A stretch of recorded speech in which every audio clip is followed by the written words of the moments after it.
Broadcasting live from the Business Radio X studios in Phoenix, Arizona. It's time for Valley Business Radio, spotlighting the Valley's best businesses and the people who lead them. Hello and welcome to Valley Business Radio, where we tell the stories that traditional media tends to ignore and help connect you to the right people. I'm your host, Dr. Adrian McIntyre, and I'm joined in the studio today by MJ Cordova, founder and CEO of Map to Sales. Welcome, MJ. Thank you for having me. I'm delighted that you're here. We have met several times around town at various networking events and had some great conversations. In fact, the first time, I'm just remembering, the very first time we met, you and I were, I think, the only two guys at an all-women's networking happy hour. That is correct. What brought you there? Let's start with that. What brought you out to the quarterly happy hour? It was a business associate that just said, hey, I'm going to this great networking event, and I'd love for you to join me. And I said, sure, and hopped in the car, and we went over there, and I showed up and realized that you were the only other male in the group. Well, it's for women, and it's friendly to men as well, and it's a wonderful event put on by Dina Strakes-Patton, the quarterly happy hour. It's connected, of course, with Girls Rule Foundation, which is a wonderful nonprofit. But you and I had a conversation there, and then we've met several other times over the years. That was a couple years ago. MJ, what I appreciate about you and why I really wanted you to join us on the show today is that not only are you an expert in sales, which is something that many small businesses, solopreneurs, and even larger SMBs are needing support with. It's the lifeblood of business. But you're also deeply human, and you have some fascinating insights into the human side, both of your own work, your own life, as well as what people in these businesses are struggling with. But before we dive too deep into that, why don't you set this up with some context? What is Map to Sales, and what kind of work do you do? How do you serve folks? So Map to Sales is for the most part, subscription-based website. And so members can log in at their leisure. And there are, at this point, probably somewhere in the neighborhood of 20 hours worth of different types of sales training, sales skill training. They're broken up for the most part into relatively short videos, so it's really easy to consume. They're probably 3 to 8 minutes long. You can choose a subject or a subject sort of line of subject go across to say, I want more information about prospecting, or I want more information about a needs analysis. And just kind of watch those as you will to get a little bit better. And the whole goal behind it is really my goal is to help people double sales. And there's a little bit of magic. There's a little bit of mental work you need to do. And then there's a lot of skill work.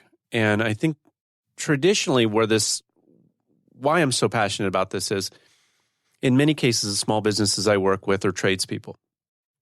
Could be a real estate agent and mortgage. I do a lot in those industries now too. But what happens is people don't have traditional sales training going into most of the industries I work with. Right. They have their professional skill set. They're very good at what they do, but they haven't been taught how to talk about what they do and other dimensions of the sales process. Exactly. And so where I back up in all of this is, number one, I've read hundreds of books. I've gone to countless seminars trying to get better at sales. And the farther down that process I went, the more I realized that what we're really doing is we're just trying to understand how human beings make decisions. And, I kind of joke about it, but it's not really a joke. And all of us in our lifetimes are going to have to negotiate. All of us in our lifetimes are going to have to want somebody to make a decision. That could be in a dating scenario. That could be trying to get your kids to eat their vegetables. Life is full of trying to influence others. And the more successful we are at that, the richer our relationships become professionally, personally. So I really sort of got away from the old school, how do you answer that objection, feel, felt, found, to understanding how people make decisions and understanding how I can help someone to make a mutually beneficial decision. You're speaking about something which I firmly believe is at the heart of everything, and that is that the best salespeople, the best communicators, the best networkers, the best mentors all have something in common, which is also not taught.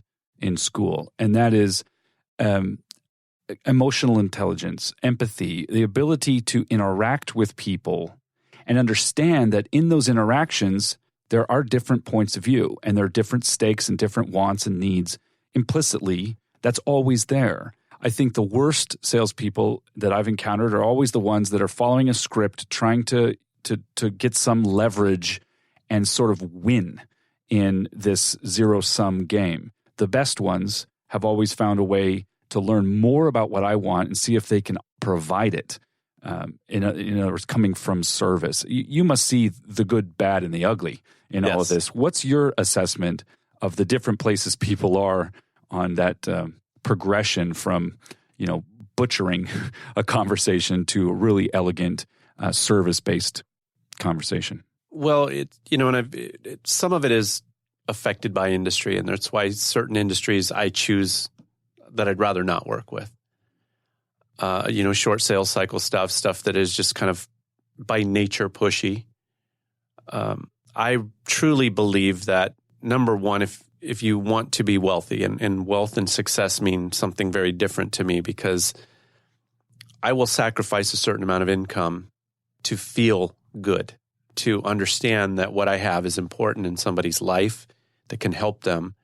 And I really truly believe when I have something that's valuable and helps people, then all I have to really do is assist them in seeing how that helps them. My monetary gain will come.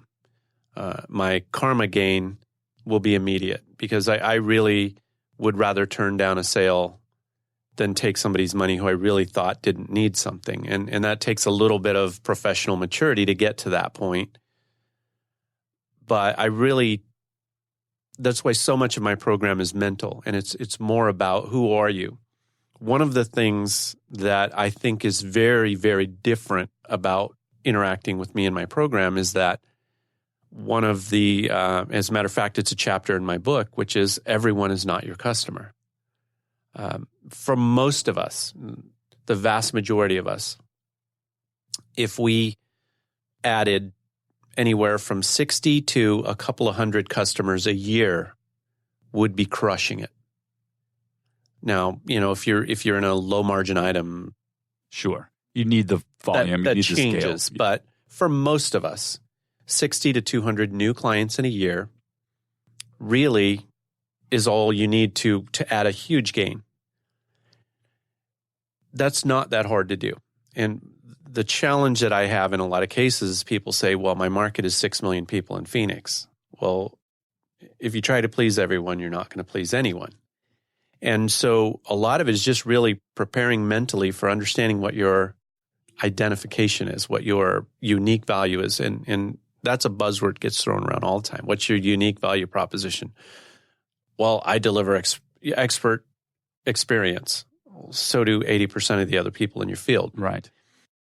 So I heard a number of years ago, somebody saying that all of your communication in marketing and in sales needs to pass the, well, I should hope so test. Exactly. So many people are using as kind of their expression of their brand, like things like, well, we're honest. Well, I should hope so. If the response to any of those things is, well, I should hope so, that's not unique. That's not compelling. That's table stakes. Exactly. Yeah. And so that's why a lot of probably more than half of what I work with people on is just understanding who you are. And my goal is that we attract people who are like you. And that's not 6 million people in Phoenix. No, it's not. That's a handful. Just riffing on this concept for a second, thinking back to a conversation we had in the studio last week, Roger Herney from Off Madison Ave, one of the large integrated marketing agencies, PR, but also has a real tech side to it, was talking a lot about personalization in marketing specifically, and how we're essentially heading towards more and more and more narrow definitions of who our cohorts or our ideal audiences are. And of course, if you play that out in the direction that it's going, I think we're ending up with meaningful audiences of 1 plus 1 plus 1. So if you're a 45-year-old Hispanic female who is on the southeast corner of a particular intersection, and your phone serves you a coupon in that moment for the place right behind you, then it is in fact meeting a need that you have. And it already knows that you like, whatever. And maybe you didn't know that place was there. Salespeople, in a way, almost have an advantage because you're not, to the extent anyway that the sales process is direct and involves communicating one-to-one, whether remotely or in person, you're actually engaging with a person in that decision-making process. You don't have to do it at a distance with spooky tech and AI-driven algorithms and things. You get to find out, if you're paying attention and if you're interested in learning who is this human being, you're able to discern in that conversation whether they are a potential customer or not. Not in the typical way of qualifying questions that are very one-sided, but really trying to find a match for somebody's needs and desires and the way that you can help them. Is that the kind of market psychology that you're dealing with at some level? Yes. And all this gets muddied because what technology has brought us is this overwhelming number. And so what I fight sometimes is I have their social media person saying, well, I can bring you 500 leads a month. And then on the other hand, I'm saying, look, all we really need is 50. Right. And by the way, those 500 aren't all leads. Right. They may be. Some of them are time wasters. Yes. And so, but the gross numbers are so impressive that people think, well, if I just get 10% of that, well, how much energy are you spending on the 90% that you're not going to get? And why don't we just come up with a message that maybe we only get 50 leads, but those are 50 people who know us, who like us, who want to learn more about us, who are impressed by us. That's a heck of a lot easier. Yeah, I've often said the people, so know, like, and trust is a kind of, the old saw in this, but I've often said that it's, again, we're looking at it from our own point of view as if that's the most important perspective, and it's not. The people who are going to like us are the ones that feel like we know them. Yes.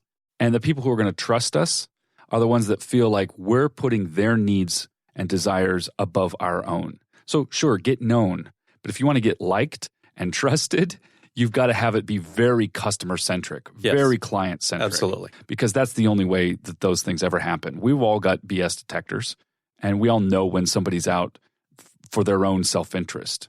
Well, and it's almost, the BS detectors are almost beyond detection and into protection.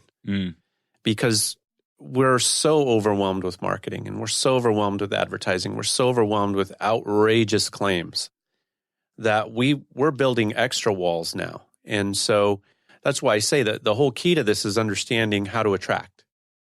Right. My goal for my clients is, let's not worry about chasing. Let's start attracting.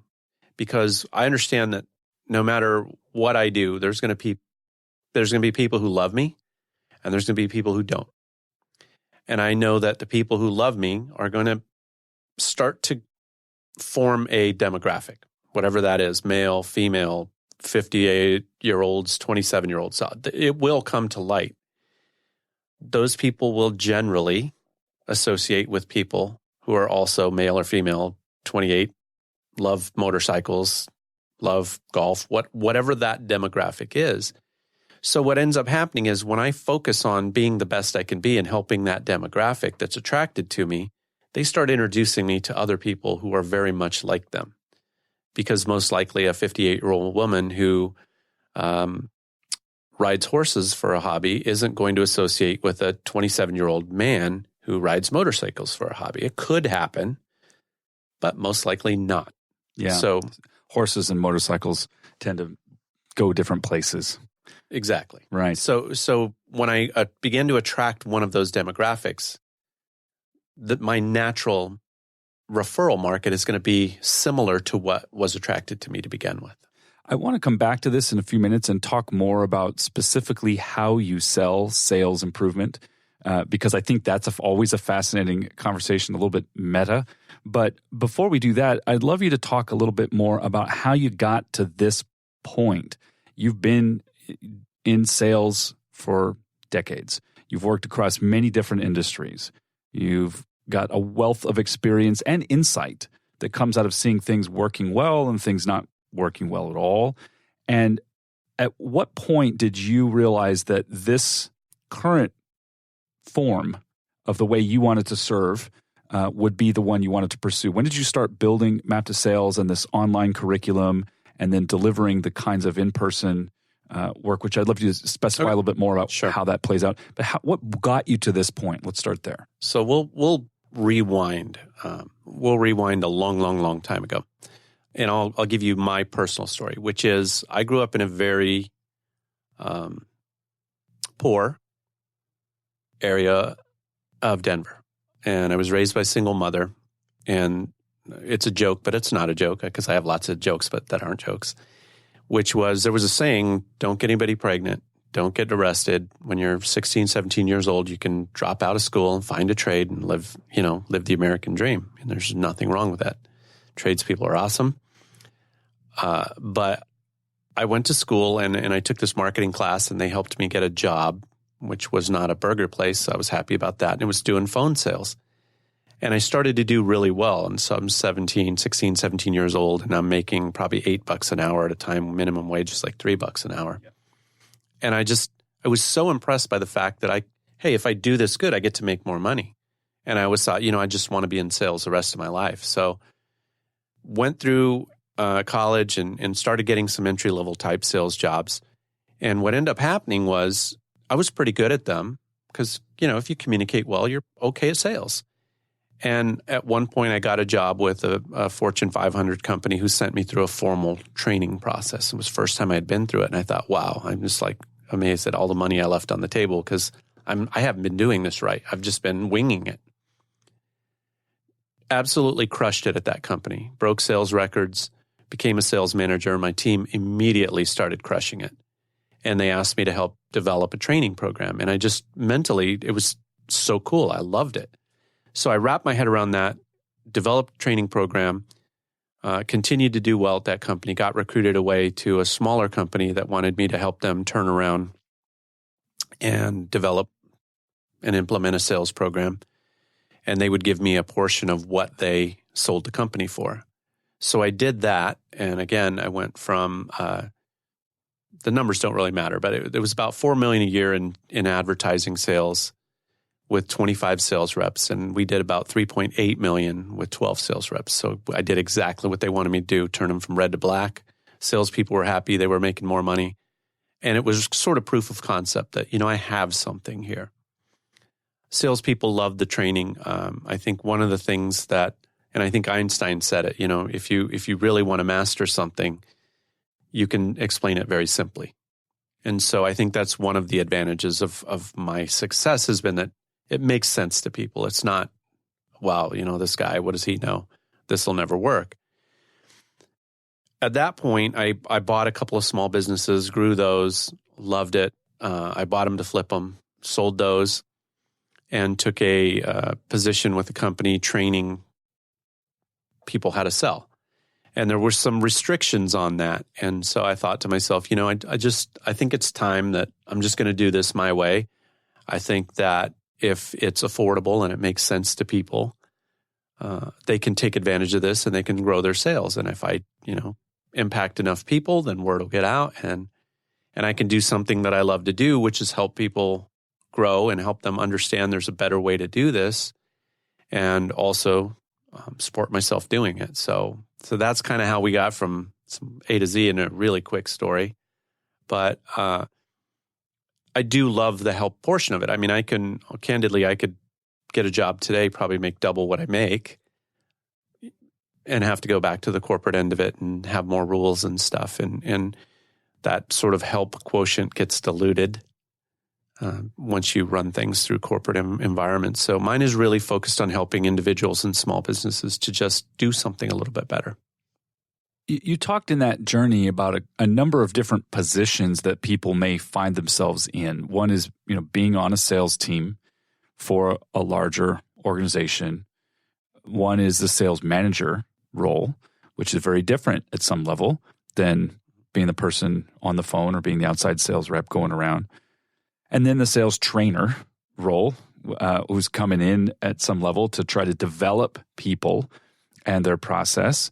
And then the independent sales professional who is now outside of the system at some level, and then trying to serve probably a different slice of the business pie, one that might not be traditionally served by any of those other functions.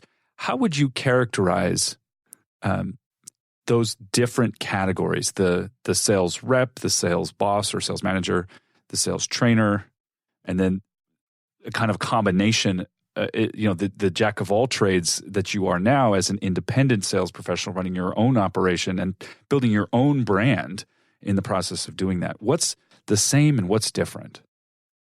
Well, the advantage I had in a sales management position or in a trainer position was that they were employees. And so for lack of a better term, I could force them to do things. I could force them to develop good habits. In the training role, it was kind of the same way because I would work with their managers and sort of force them to do things. And then once the habits were created, sort of after the fact, light bulb went on and they were thankful. The challenge was there was things that I wanted to present, like the mental portion of it, having people take a little bit more holistic view of how sales works. And that's less popular when you're trying to work for a corporation who's focused on here's the script and here's the process. Why do you think that is? I just think that it takes a relatively unique executive team to say we're going to develop people to be better people. If my company, I have the advantage and the blessing to work with my son and some people he knows, and they do all my back-end work and website stuff. They have a very holistic view of how business should be and how human beings should treat each other.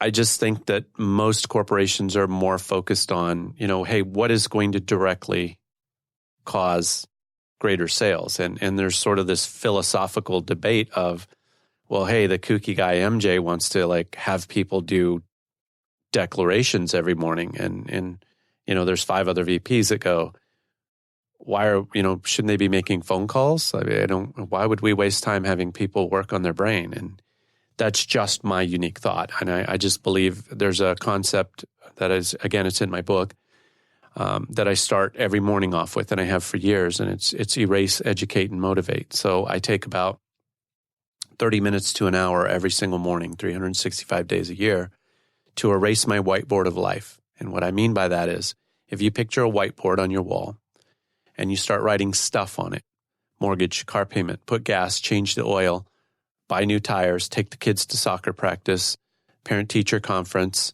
answers 15 emails, this whiteboard of life gets really messy and it gets really full fast.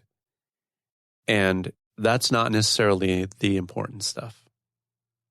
So what ends up happening is we put all the non-important stuff on the whiteboard of life, and then we have all these little tiny cracks we start to fill in afterward. The kids are going to get picked up from soccer practice, whether we put it on the whiteboard or not. Trust me, you will figure it out.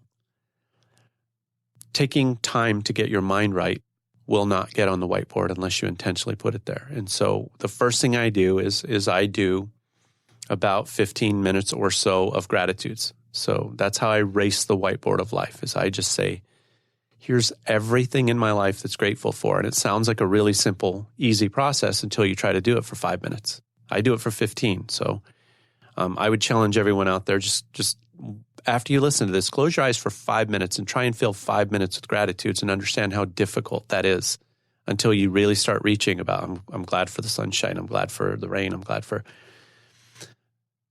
After I do that, then what I do is I intentionally read or consume some sort of information that will allow me to be more knowledgeable about life, about business, about my business, about how to serve others.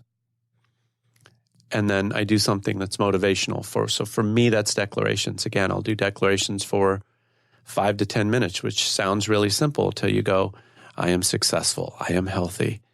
And you go, oh, it was 8 seconds. And you try and fill the rest of that time. And so this mental exercise just gets you prepared to deal with the reality of life and put you in the right frame of mind, which is focused on what you're grateful for, smarter than you were, and motivated to be the best that you can be that day. That's a hard sell to people.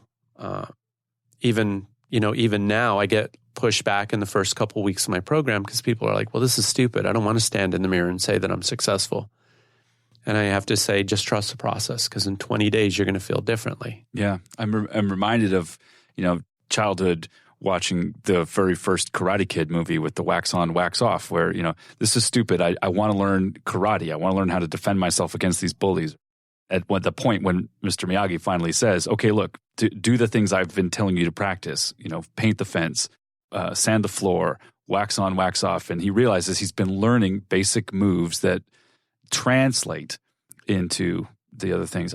I'm astounded by the fact that even in 2019, there's still so much confusion about the source of high performance. We've got how many decades, even century, of athletes and engineers and inventors talking about some of their personal rituals and some of the ways in which they've developed themselves, and the fact that large organizations in particular, but small businesses and solopreneurs as well, completely thinking that, well, if I just ignore all of that stuff, those folks, that's cute if you're Jerry Rice or somebody who's, really taken your performance to next level in your era. Obviously, I'm dating myself here. But, what we need to do is have people repeating these scripts and picking up the phone, smile and dial, and just get out there and derive results. Why is there such a confusion about the source of results? I don't think, which kind of goes back to some of what we deal with in this program, I don't think people see themselves as Jerry Rice. People say I'm crazy sometimes. A lot of people dislike me for it, but I will tell you, I believe with all ounces of my being, I am the best at what I do. My results will end up where they will, but I truly believe I'm the best at what I do. And, Grant Cardone has a lot more money than I do, and I don't believe his sales training is better than mine. I think Grant Cardone made some decisions a decade ago that changed the course of his finances, but I don't think his training is better. What I'm really getting at is people don't believe that they can be as good as they can be. They sort of get wrapped up in this, well, if I could just make six figures, or if I could just do this, if I could just do that. Our problem is not that we dream too big. Our problem is that we settle for too little. And that doesn't mean all of us are going to be billionaires, but just the journey of trying to be the billionaire, just the journey of trying to be the best version of ourselves is going to make our lives so much more fulfilled. And that's one of the messages that I like to give is just close your eyes and imagine for a moment what the best version of you would be. Would you be healthier? Would you be in love? Would you take more vacations? And the answer to all of those is it's possible. But it's not going to happen with the programming that's currently in your brain. Right. And this is where I think there's another source of confusion or delusion, perhaps, where people think that the dreaming and the mindset stuff is sufficient to accomplish the goals. And of course, the reality is that the dreaming, the mindset work, the reprogramming could simply orient your actions, and it's the actions that are important. But without that context shift, you won't take any different actions because you will, as you said so nicely, have settled for too little. I think this process of settling and getting ourselves unsettled, we're going off into the philosophical weeds here just a little bit, but I love this stuff as well. I think it's important to get ourselves unsettled, to actually realize that our comfort and complacency and complaining, I'm writing this on the spot here. This is coming out very nicely. I'm glad we're recording this. Our comfort, our complacency, and our complaints are keeping us where we are, and we're okay with it. We love to say we're not, but we are. We have to remember that there's, your reptile brain and all that stuff. And I just like to boil stuff down to dummies like me. Here's the reality is this. Your brain's primary function is to make sure that you reproduce, that you eat, and that you're safe. And you're not eaten, right? You eat and you're not eaten.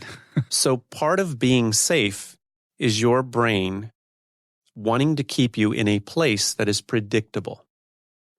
So you may make crap money. You may hate your boyfriend or your girlfriend, but you're going to stay making crap money and you're going to stay with your boyfriend or girlfriend in most cases because your brain says, wait. I know it's not perfect, but it's predictable. And if we break up, what if we never get another girlfriend? What if the next one's worse? And so it says, we're just going to do what we've always done. We're going to follow the same map, right? That's how this all started with Map to Sales. We're going to follow the same map. Your brain is going to follow the map that it knows. And until you change the map, the results will always be similar to the results you've always had. And you can't change that map without telling your brain, we have to go to a different destination. Now, if we're going to change the destination, why would we change it a little bit? Why wouldn't we change it a lot, all the way? And I like to explain it that your brain, again, we can go into the weeds about reticular activating systems and all this stuff that nobody cares about. The reality of it is, in a simple explanation, your brain's like Google. If you tell your brain, go find me success, your brain starts thinking differently than it would if you said, brain, just try to help me not fail. Your brain will work in two completely different ways. And so the reality of it is, once I tell my brain every morning, find me success, my brain will find a way to do it. It'll be different for me than it is for you because our brains are differently. And that's why I don't like cookie cutter systems. Now, I have a process because that process helps understand how the brain works and make decisions and assists me into doing that. But your process that we work on would be very different than somebody else's because they're different, their brain is different, their product is different, their market is different, who they attract is different. We can do all that, but we have to make sure that we're in that right mindset to attract who we want to attract. You know, the map is not just a metaphor. It's a guide, and it also helps orient your customers through the training you're providing them. But let's talk about literal maps for a second. Before we came in here to the studio, you were telling me you've been on the road a lot recently. You've been going out into what in a large urban area we might consider the hinterland. Yes. Going to some more remote locations and working with businesses in outlying areas in other states. And you have some unique insight about, first of all, why that is a good idea, and second of all, what's different out there from a business and sales point of view. Share with us a little bit how you came to, first of all, the realization that you needed to take this on the road, literally, and then what you're seeing out there in Main Street, smaller main streets around the Southwest. Well, what I do now, because it's the subscription-based website, doesn't take a lot of my personal time. And so I call out, I reach out, maybe message people, email people. Well, I think at some point, the players in a certain area just get tired of hearing, and they would have either made the decision or not. And so I thought, well, what can I do? And a referral led me to a small town in Utah, and that small town in Utah led me to multiple other business owners and working with them. And I think that because they don't hear the noise of the big city, I think that they're a little more open to just saying, okay, I'll at least listen to you. And if I can get somebody to listen to me for a little while, usually I can make sense to them. And so there's been a lot of interest in these sort of, they're towns of anywhere from probably 10 to 20,000, which, from Phoenix area seems relatively small. But when you get there, there's still hundreds of businesses and hundreds of business owners. And I think there's a decent size need because, again, these are people who probably grew up in the town and decided they were going to be an insurance agent or open a business of one type or the other and sort of were a good person and the community supported it and don't understand that, there's some things they can do to make things maybe easier or grow a little bit more. Kind of like that time in your own personal history when you were first exposed to some high quality formalized sales training. You thought, oh man, I've been doing it wrong. There's more to this.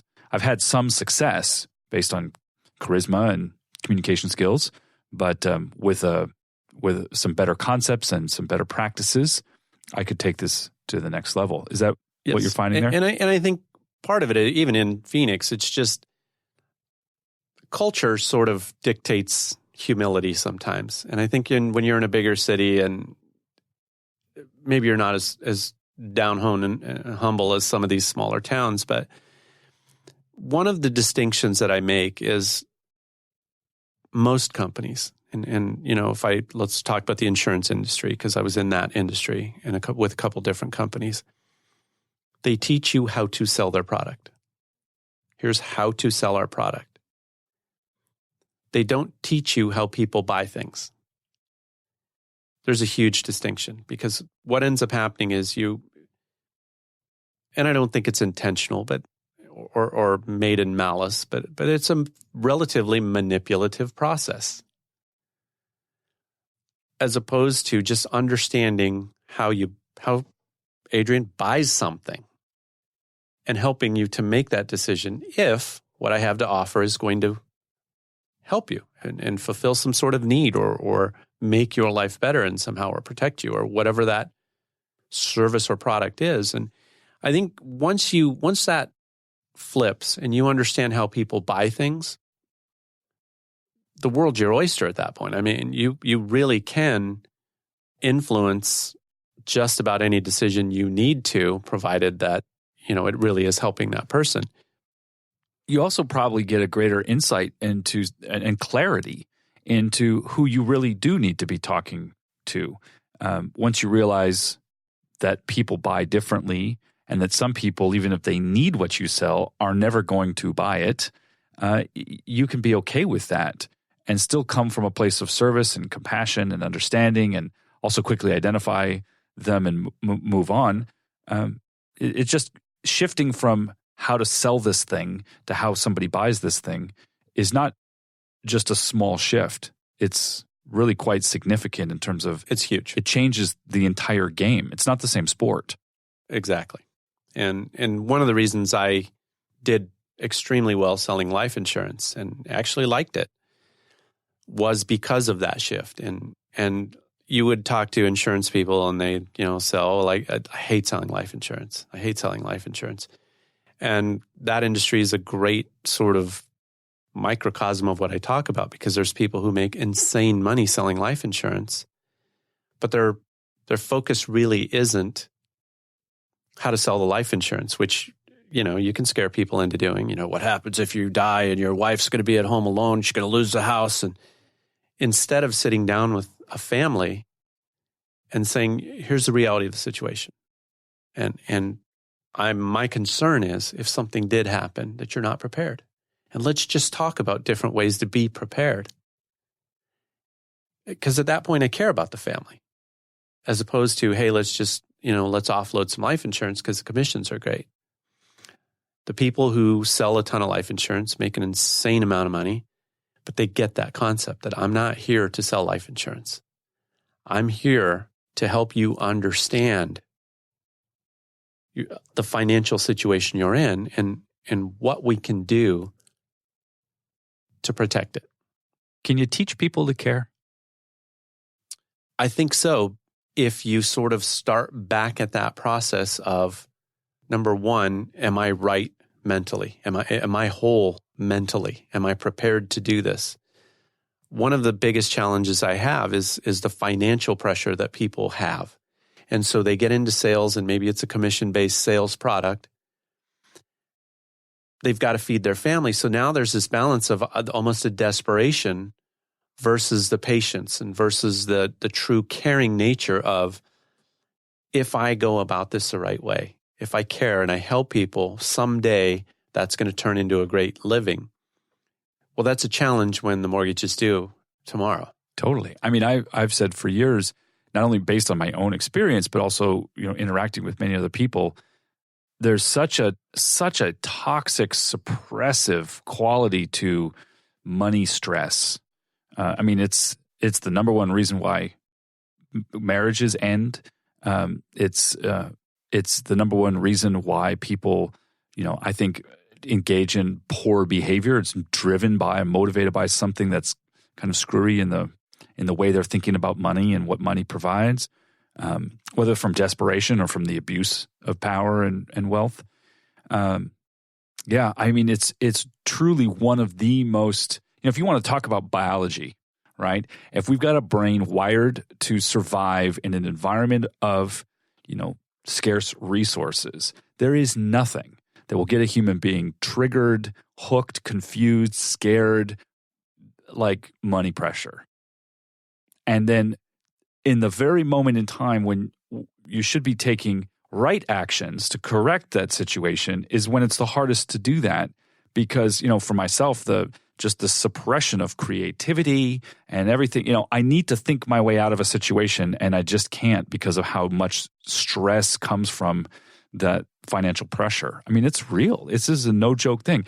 And so for sales professionals whose financial well-being is directly tied to their ability to get results, to be able to somehow set that hard wiring aside enough to be there for the other person, that's no small feat. That does take some serious amount of time in the gym, so to speak, the mental gym. A great analogy. To be able to be there in that moment, you've got to have done those reps somewhere else, or you're going to be not only desperate, you're going to be unsuccessful. Because if you're coming from desperation, it never leads to good things. Exactly. And so, some of that is the balance of the skill set stuff too, where, hey, let's work on some skill set while we build the mindset. When did you write the book? Last August. And what was that like for you? I know for some folks that are engaged in more verbal professions, you might be very comfortable. I'm projecting. I have no idea. I'm happy for you to correct me or tell me what your experience was. For myself, I'm an excellent verbal communicator. I've been doing this literally since I was 5 years old because I grew up in a radio station. My family was on the radio. I've been speaking on stage since I was 5. I never balk at any kind of verbal interaction. If you told me tomorrow I had to fly to Europe and walk straight off the plane to give a speech to 20,000 people and it was on a subject I'd never spoken on before, I'd be excited because it's my favorite thing in the world to do. But ask me to write something and I'm miserable and I struggle. What was your experience writing the book and really trying to take all, it may be very different from mine, I'm not presuming, but to take all of the richness that I know you deliver in nuanced ways when you're interacting with people in real life, as they say, and then put it into the book. How did that go? I got expert advice.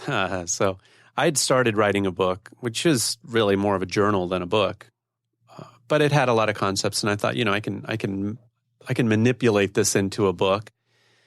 About 10 years ago. And then last year I set a goal and I said, I'm going to get this done this year, and had started actually writing in what I thought was book format and reached out to somebody who could help me do the publishing portion of it and get it put on Amazon and all that.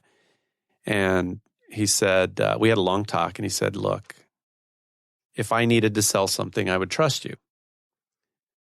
And whatever you told me to do, I would do. He says, you have the credibility. I've published books. He said, I'm asking you to trust me. And I said, sure. And he said, nobody will read your book. Yeah. Straight talk. And I said, okay. So valuable. I said, okay, let's talk. And he said, it's eloquently written. He said, this is probably going to be 600 pages. He said, I know statistically over 90% of books don't get finished. He said, in addition to that, your book is not an easy read. It's not. He said that the way your book is written, you have to read it in long segments, or you'll sort of have to go back and reread to get the context. And he said, if you truly want to help people, he said, and especially in your industry where the attention spans are short, the book has to be much shorter, and it has to be written in a manner with which you would speak to people. He said, so I'm not asking you to dumb it down. What I'm asking you to do is have a conversation on paper. Mm-hmm. So we did about 4.5 hours worth of interviews that he transcribed, sent back to me, and then we moved things back and forth because things I said were he wouldn't know the context of, and we fixed all that. So my book is actually written, and people who know me well said they were just giggling when they were reading it because they said, we could actually hear your voice and the phrases that you use. So it's a very easy read. It's a relatively short book. But the things, the concepts that need to get communicated are in there, and there's, stories to back them up. So the reality of it is, he said, look, if you want to write your dream book, go ahead and do it. He said, but you're writing it for you. You're not writing it for people who are going to take advice. He said, now, if you want to write 10 more of these books like we did together, he said, each of them will probably be a bestseller and you'll help people. So he's like, either way, it's your choice. And I'm like, well, clearly one of us is a great salesman in this situation. Well, it goes back to something, it parallels something you said a moment ago. What you're thinking about and doing from the perspective of writing a book is very different than what you're thinking about and doing from the perspective of reading a book. Just like learning how to sell something and learning how people buy something. Exactly. It's very different, but it matches perfectly. You had to learn how people read in order to write the better book. Yes. As you go around and deliver your workshops, I know your primary offerings are in the online curriculum and things of that nature, but you're still finding value in going in and meeting with teams at a brokerage firm or at a small business. What kinds of concepts and skills are you able to really develop in a shorter in-person engagement? Obviously, it's supported by the online work, but what do you focus on? Where do you start? You walk in, there's a team. They've been told, hey, we're bringing in a sales trainer. He's going to help you all. And when you walk into the room, not everybody in the room is necessarily thrilled to be there because they're also thinking, listen, I just need to be out making money today. I don't know why I have to sit through this. What's it like as you begin to build that relationship with the people in the room so that the training can actually get done?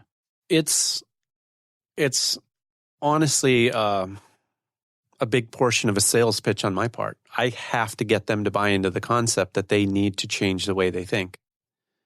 Here's the hour presentation I give in that scenario is really talking about in order for us to significantly increase our performance, which I talk about doubling sales. And statistically, I know I can do that, and I have a history of doing it with individuals and companies. 3 things have to happen. We have to think differently. We can't follow the same map. It's logic.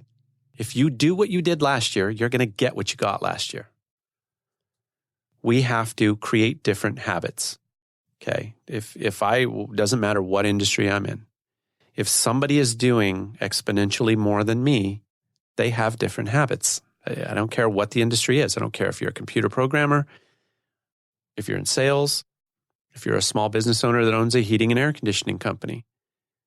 If somebody's doing 10 times as much as you, I promise you they have different habits. They have to. And we have to communicate differently. So the program will help you see a different map, create the habits in order to follow that map, and communicate appropriately along the way. Because people are going to speak different languages when you go to different cities, different destinations.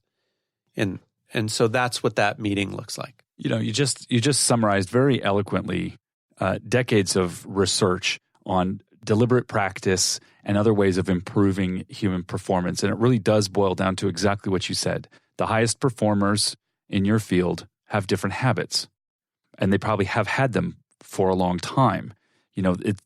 Musical wizardry, virtuosity, I guess is the right word, is not a function of some innate genius. It's a function of more time spent doing hard things. It really is about the practice and the habits that support the kind of performance that you want.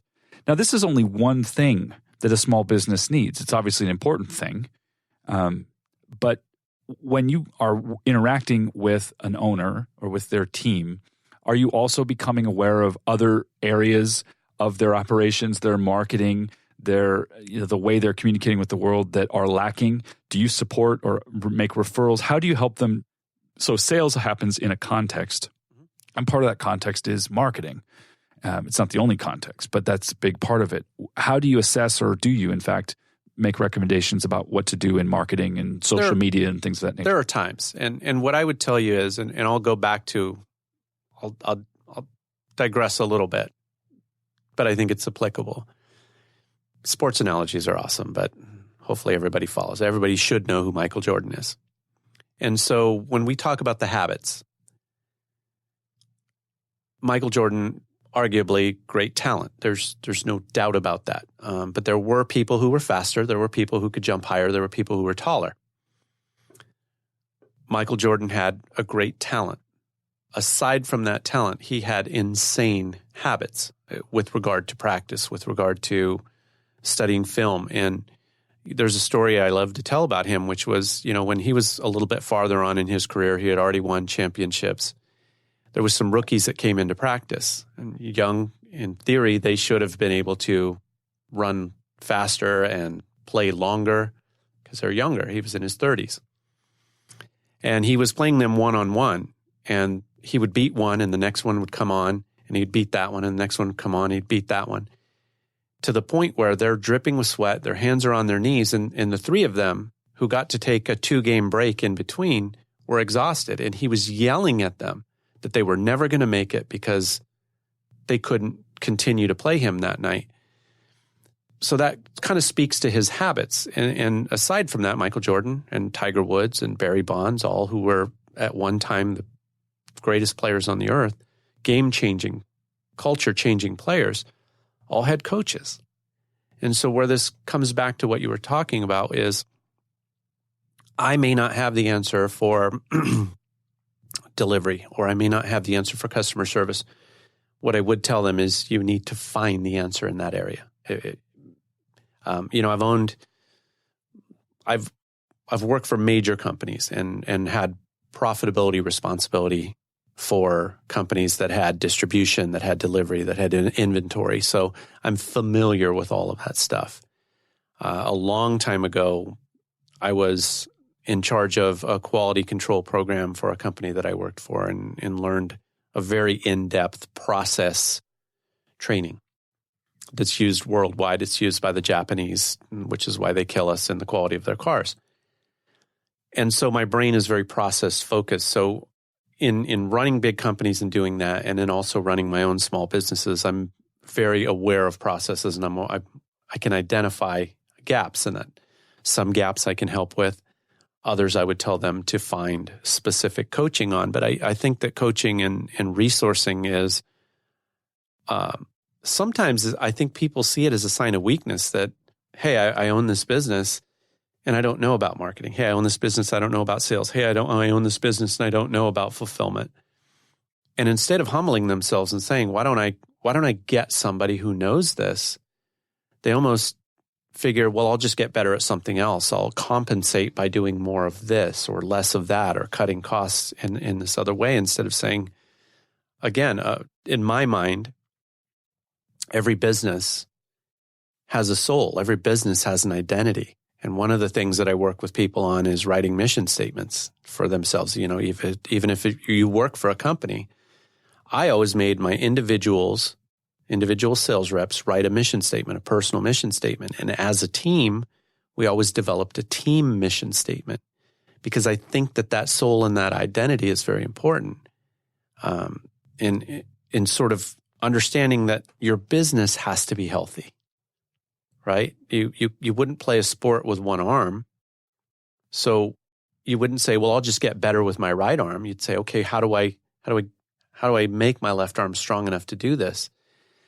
And so I think people just need to sometimes just be a little more humble and say, okay, I'm not good at this. And it doesn't mean I'm a bad person. It just means I've never been exposed to the experiences that would make me strong in this area. So why don't I get exposed to that experience that somebody else has in an area that I'm not strong? Yeah. The whole idea of developing your strengths and then managing around your weaknesses, or in some cases, just simply hiring or partnering with people who can do the things you're not good at. As a parting shot in this conversation, I'm curious if you could just give some insight. There's a lot of different types of folks that listen to the show. They may be a solopreneur, they may be a small business owner working on a small team, they may be an SVP or someone from the C-suite of a larger corporation.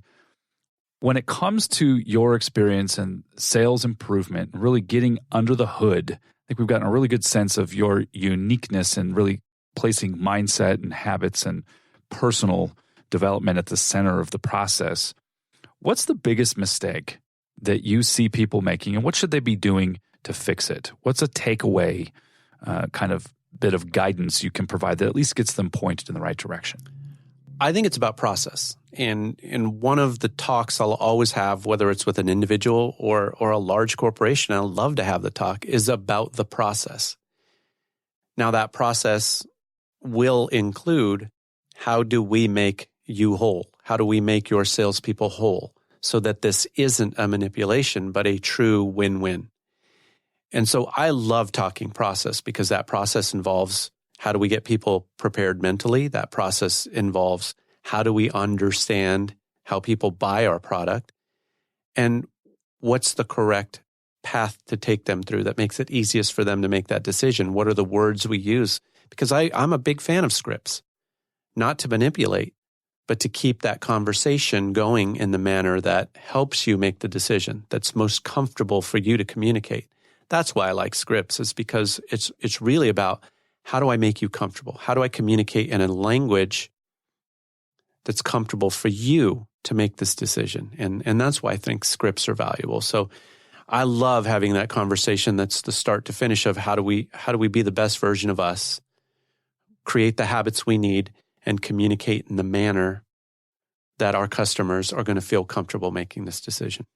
MJ Cordova, founder and CEO of Map to Sales. Where do people connect with you, learn more about your offerings, hire you for a workshop, or look to see whether or not this online training program would be a good fit for their people? You can email me at mj@maptosales.com, and it's map, T-O, not the letter. I mean, not the number.